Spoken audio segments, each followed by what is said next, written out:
Johns.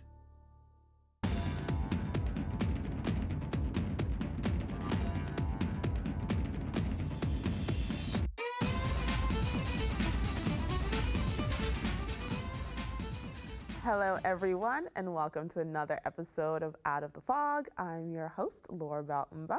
On today's episode, we get the opportunity to have a conversation with the Honorable Premier Andrew Furey.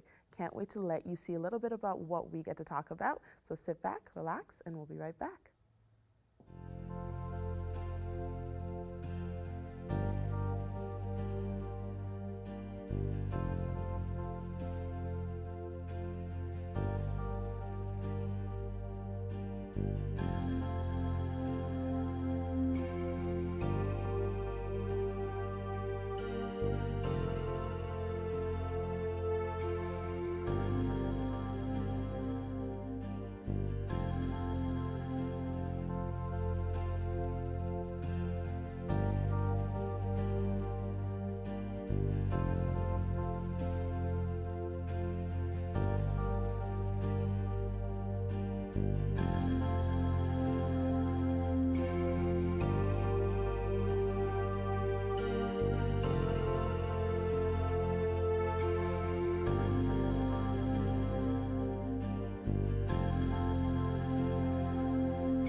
Welcome back, everyone. We are now joined by the Honorable Premier Andrew Furey. Premier Furey, thank you for joining me. Oh, happy to be here, always. So I'm getting a chance to talk to you, and the point of our conversation is to basically ask you the questions Newfoundland and Labradorians would ask you if they had a chance to have coffee with you. Yeah, I'd love to have coffee with every Newfoundlander and Labradorian and answer those questions. I try my best. So I think what's on a lot of people's mind right now as we move into 2023 is we're living in a world with inflation. And I know as we ended off 2022, your government was trying to do something to help Newfoundland and Labradorians when it comes to dealing with that. How are you guys finding that has rolled out for you?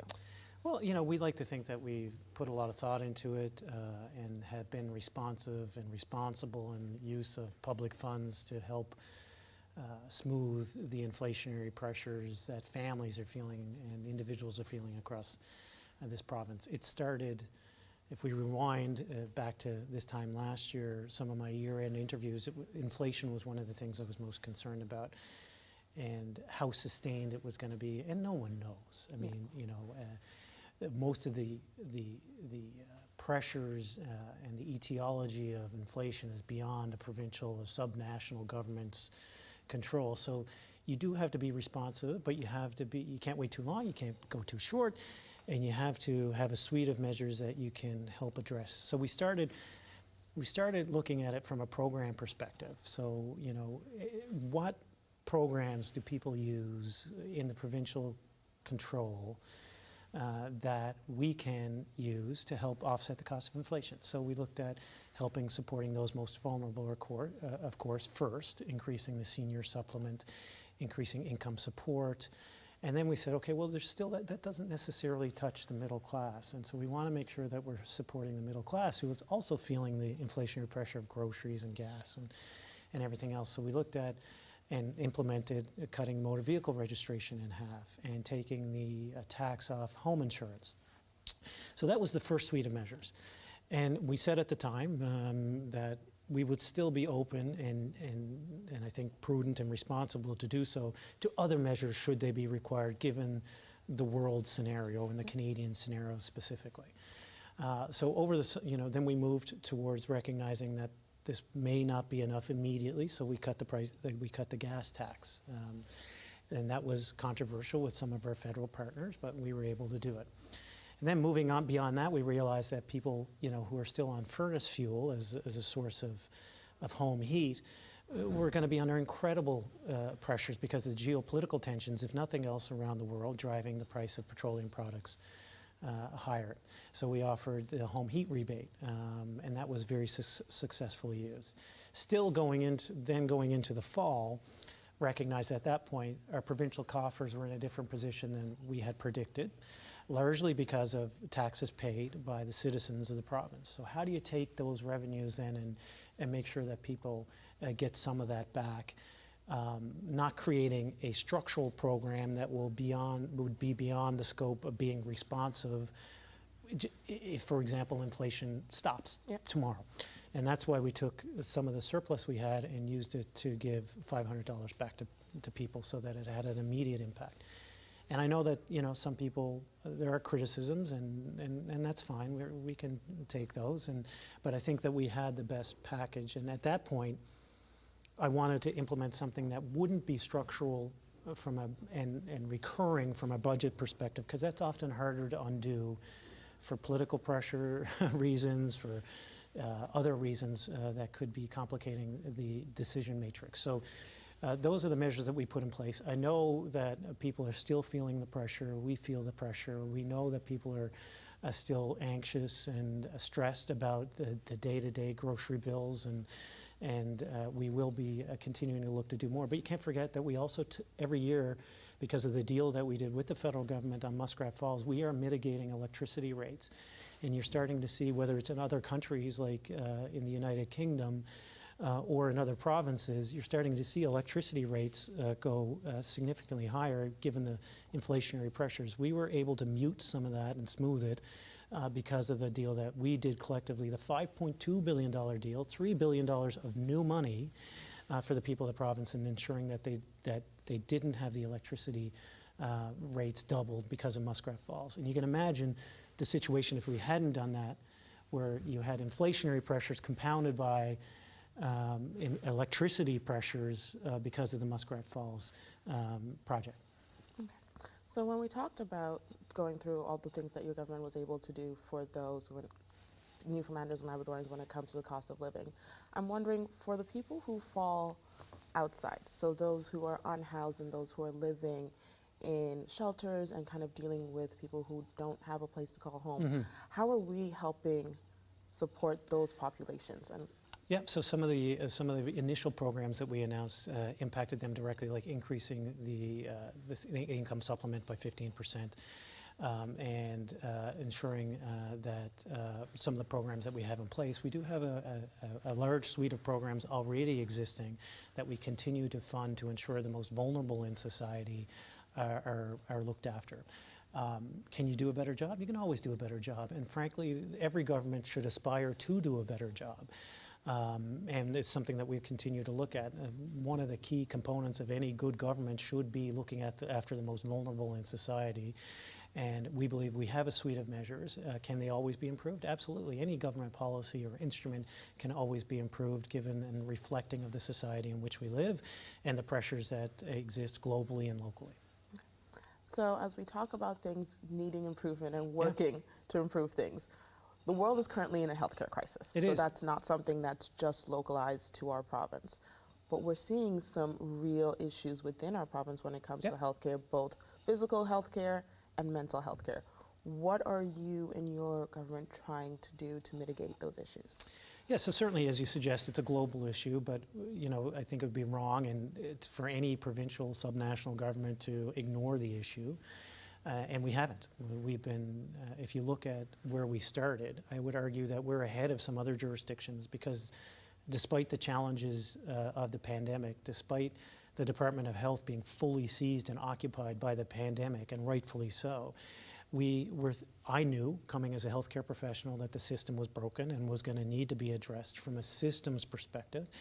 And so that's why we launched Health Accord NL in the middle of a pandemic, knowing that the pandemic would eventually end and the system would be broken. I think what the pandemic did do was accelerate some of the issues that had been brewing for a long time. I saw it on the front lines.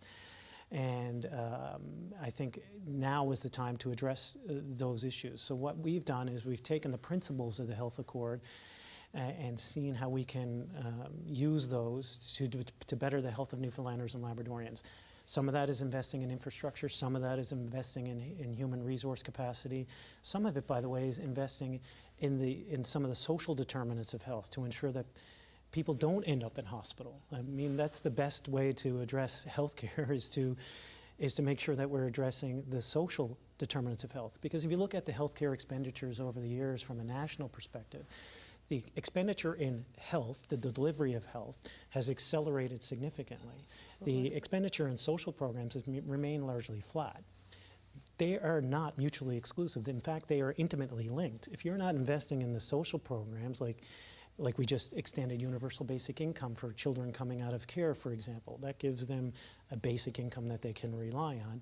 That will help determine that person's overall health status, not just today or tomorrow, but 20, 30 years from now. Those are difficult political decisions to make because you can't cut a ribbon on that or anything like that. But those are the decisions that we're taking a holistic approach to those decisions to ensure that we are adequately addressing some of the concerns today, but looking at this time of disruption within the healthcare system to create a new system. Because if you look at our system, it is one that Canadians have all been proud of, although in the last year or so, maybe we're not so proud of. But we can be proud of it again. It can help define us who we are as Canadians again if we put the right investments at the right place and not be afraid of the disruption, but own it to recreate a healthcare system that is modern. Our healthcare system is built in the 1960s model. Back in the 1960s, we had 6 children for every senior. In Newfoundland and Labrador right now, we have almost 2 seniors for every child. That system cannot deliver the same care to that demographic shift. So, we've been creative, recognizing that there are local issues that we need to deal with, whether that's in attracting and retaining physicians, allied health professionals, and nurses, and offering them packages and retention initiatives for nurses and allied health professionals, and recruitment financial incentives for doctors, and some of that has paid off, but we know there's a lot more to do. We've been thinking outside the box, looking at recruiting and retaining health professionals around the world, whether that's in India, establishing a desk in India to recruit nurses from similarly trained colleges, by the way, including the College of Nurses here from Newfoundland and Labrador, bringing them with us to the desk in India to say, hey, these are these colleges. They're trained in English. This is their curriculum. They're very similar. How can we get rid of the barriers to have them come to Newfoundland and Labrador to practice? So that desk is established. Minister Osborne's on his way to Ireland to help attract Canadians who are studying in Ireland to come back to Newfoundland and Labrador. Oftentimes, as you embark on your medical education, it is easier to go to a path to resident to become your specialist or family practice program if you're in Canada. It's very difficult if you're not. So we created 5 spots specifically for Canadians who are trained abroad to come back to Newfoundland and Labrador with a 5-year return of service. And Minister Osborne is over in Ireland next week, I believe, trying to recruit those things. So we have a suite of initiatives, financial and otherwise, to try to attract and retain people to the province. And I think Newfoundlanders are ready for this. There is a significant paradigm shift occurring right now in medicine and how people want to practice. The old days of a doctor going to a rural community and hanging a shingle and seeing 5,000 patients, caring for you from cradle to grave and every ailment in between. The stories of someone knocking on Dr. Olds' door in Fogo and having to do a surgical procedure on his table, those days are over. People aren't trained that way, and they want to practice in a collaborative team clinic, and that's also an initiative that we've started. As you can see, I'm quite passionate about healthcare. Absolutely. So we'll take this chance for you to take a break, have a sip of coffee, and we'll be right back, everyone. Excellent.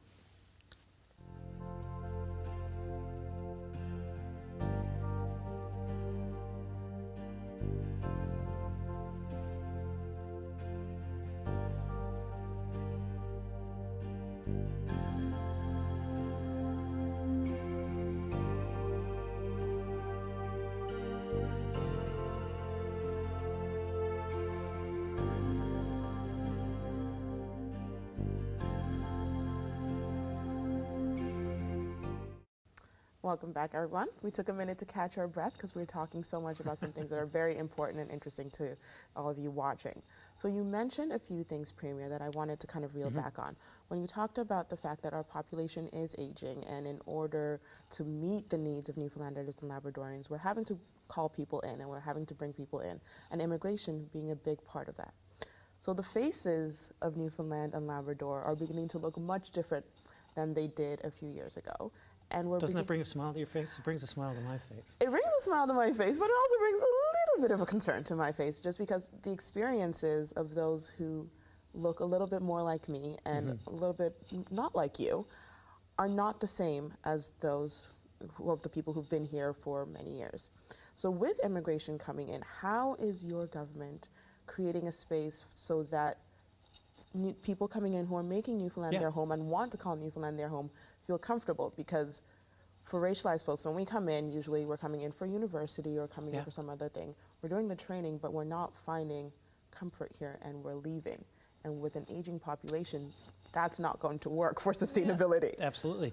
But I'm happy to say that the population has increased the largest amount since 1971, and that is largely because of immigration effort. It was a priority that I started out with. I made sure that everyone across government knew that one of my top 3 priorities was immigration.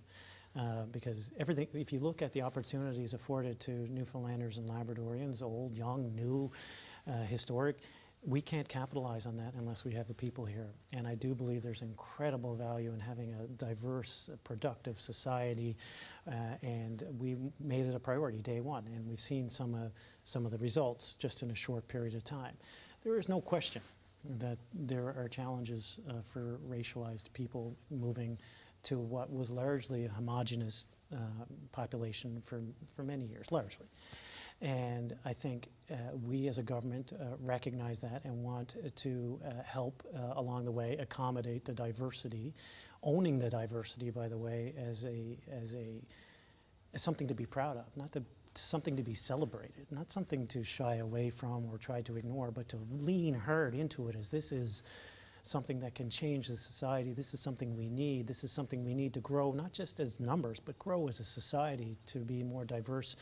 And I believe that Newfoundlanders and Labradorians are so open and so caring and so compassionate and empathetic that as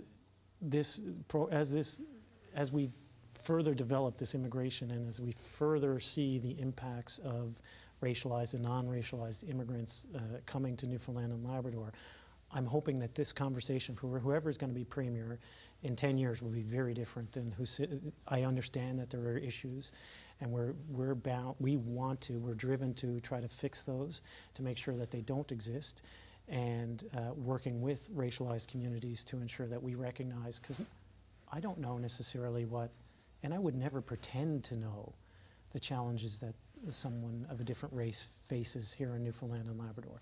So it starts by being open, it starts by listening, and it starts by not being afraid of the problem, but working with people to ensure that we're addressing it across cultures. So as I have you here, we're talking a lot about the things that have happened and things that we're looking to change. What are things that you are excited about moving into the new year? Projects that you've worked on that you want to see come to fruition? So I'm obviously quite passionate about healthcare, and we're fully seized with healthcare. And I have to be honest, I didn't realize, even as a doctor coming from the surgical suites, that healthcare was going to occupy this much of my time. It occupied 90% of my office days, I would think, during the pandemic, and now with the crisis in human resources and delivery of services, it still occupies the lion's share of my time in healthcare. But one of the things I'm most excited about moving into 2023 is 2041. Okay. And as you know, we announced a panel, an expert panel, to review the 2041 Churchill Falls contract. And they're set to report back to us early in the new year. So I'm very excited to see what they have to say about this incredible resource. I do think there's a significant education campaign that has to occur associated with that for Newfoundlanders and Labradorians, because there are some myths out there around 2041 and Churchill Falls, including, by the way, that, it's been great political banter over the years and exercise to political success, but just say 2041 is tomorrow. Hydro-Quebec still owns 35% of that project. They still have renewable 99 water rights for the water that flows in that project. They still have minority shareholder rights. They still have they still have directors that have a veto on certain developments within that company. These are all things that have been sort of neglected over the years in the discourse of discussion of Churchill Falls and what it means to our future. That said, I think it represents an incredible opportunity. If you look at how the grids in North America are greening, whether that's the Atlantic Loop or the increased demand through electric vehicle use on the mainland and even here in Newfoundland and Labrador, this asset is worth more by the day, and we are in a better position day by day, whether it's negotiating with Hydro-Quebec, which there are none right now, waiting to hear what the expert panel has to see, or using that resource some other way. This is an incredible opportunity moving forward. And of course, staying with the renewable energy piece, the energy markets around the world have been incredibly disrupted because of the geopolitical tensions in particular, but also the force of climate change, which we all take great responsibility in, and we need to play our part. So I think the energy space allows us to both continue with the petroleum industry, because we have some of the lowest carbon emitting oil and gas products around the world. And if you are in this time of transition, you're going to be forced to use some. You should use ethical, lower carbon emitting source than we have in some of the other parts of the world, or even some of the other jurisdictions in our own country. So we'll continue to look with an excited eye towards that industry, but we also have this booming new industry with respect to wind and the use of wind in generation of electricity or through the electrolysis process in the hydrogen space. And hydrogen is a brand new industry. It's not brand new for us, it's brand new for the world essentially. But whether we're meeting with the German Chancellor or the Prime Minister of this country, or hearing the President of the United States speak, most of the world is betting on hydrogen as a significant alternative fuel source. And we need to be in that space. We can be in that space. We have all the components, the fundamental components that other jurisdictions don't have. We have a great resource in the wind, like no other. I think we all know that. I'd like to think it's one of the reasons I'm so short. We have an incredible workforce who's used to working in a marine space and also used to transitioning from industry to industry, whether that's from fish to oil rigs or from oil rigs to windmills. We're close to the northeastern seaboard. We're close to Europe. We have deep sea ports not harbored by ice, and we have an incredible resource in the fresh water that's required for electrolysis. So hydrogen ammonia space is an incredible energy space to be playing in right now. We have a regulatory regime set up by Minister Parsons. I think this represents a generational opportunity for Newfoundlanders and Labradorians. So that's fantastic to hear that there's lots you're optimistic about. We've got a few more minutes of your time. Yeah. There's one thing I wanted to talk to you about. So we've talked a lot about what your government has done to support Newfoundland and Labradorians. I would like to know how your government is working with the community sector. So it's a lot of things that Newfoundland and Labrador, resources Newfoundland and Labradorians rely on, but that's a lot of work to ask of your government when we have community sector and programs. The Community Sector Council is a great organization. Yep. who helps organize that sector, if you will, often referred to as the third hidden sector of any economy, of course. Absolutely. And look, from my previous life, I fully appreciate and recognize the value that community sector can play in the overall economy and frankly, the overall development of any society. So it's one that we're continue to support through different program streams, of course.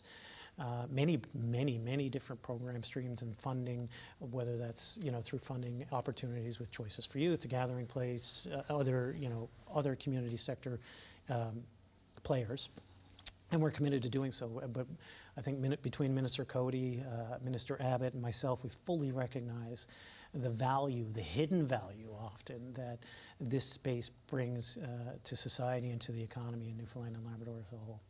I'm really glad to hear that. So before I let you go, I want to thank you so much for taking the time No to talk to problem, me. And if you wanted to leave the viewers with one message, what would you want them to know about the future of Newfoundland and Labrador? There's great reason for hope and optimism here. It's oftentimes you get caught in the day-to-day nuance of life, and that's normal, that's human, that's normal human psychology and normal human behavior.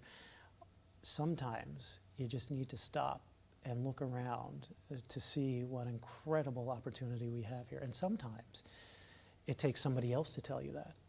We have all the ingredients for a modern economy here in a modernized Newfoundland and Labrador. We just can't be afraid to capture that opportunity. I want to thank you so much for taking the time to meet with me today. Happy to be here. And we'll be right back, everyone.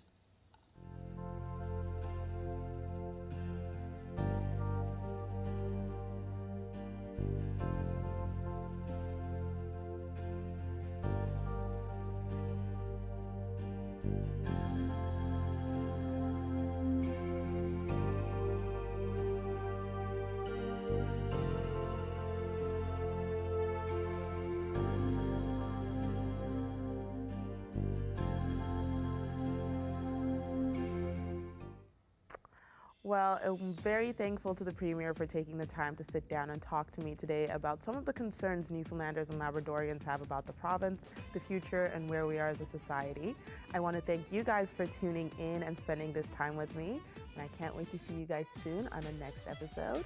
And we will see you guys later. Have a great day.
This program is brought to you by Ignite TV.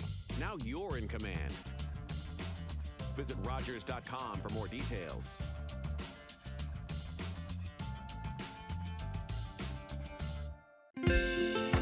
If you have a comment about this program, we'd love to hear it. Email or call us, or send us your feedback through social media.